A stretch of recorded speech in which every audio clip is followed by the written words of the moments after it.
पृथ्वी का वजन कैसे ज्ञात करते हैं? क्या आपने कभी इस विषय में सोचा है कि भूवैज्ञानिकों ने पृथ्वी की वजन किस प्रकार ज्ञात किया होगा?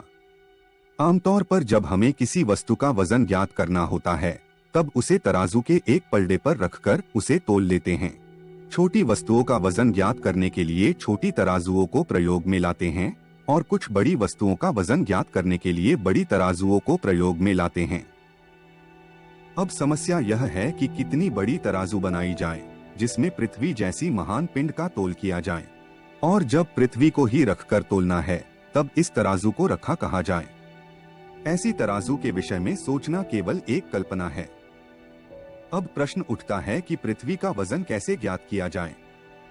तब पृथ्वी का वजन ज्ञात करने के लिए विज्ञान के एक सिद्धांत को काम में लाया गया। यह सिद्धांत महान वैज्ञानिक सर आइजक न्यूटन के द्वारा प्रतिपादित गुरुत्वाकर्षण का नियम है। इस नियम के अनुसार ब्रह्मांड की किन्हीं भी दो वस्तुओं के बीच में आकर्षण बल लगता है, जो वस्तुओं के द्रव्यमान, वजन और उनके बीच की दूरी पर निर्भर करता है।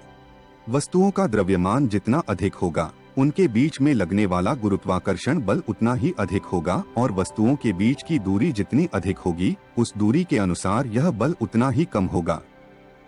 इस सिद्धांत को प्रयोग में लाकर पृथ्वी का द्रव्यमान ज्ञात करने के लिए एक प्रयोग किया जाता है। इस प्रयोग में किसी धातु के छोटे गोले को एक पतली सी रस्सी से लटका दिया जाता है। इस गोले की सही स्थिति ज्ञात कर ली जाती है। अब इस गोले के पास सीसा धातु से बना हुआ 1 टन वजन वाला गोला लाया जाता है। गुरुत्वाकर्षण बल के खिंचाव के कारण छोटा गोला बड़े गोले की ओर थोड़ा सा आकर्षित हो जाता है और वह अपनी पहली स्थिति से थोड़ा सा बड़े गोले की ओर खिंच जाता है। छोटे गोले की स्थिति में हुआ परिवर्तन 1 इंच के 10 लाखवें भाग से भी कम होता है।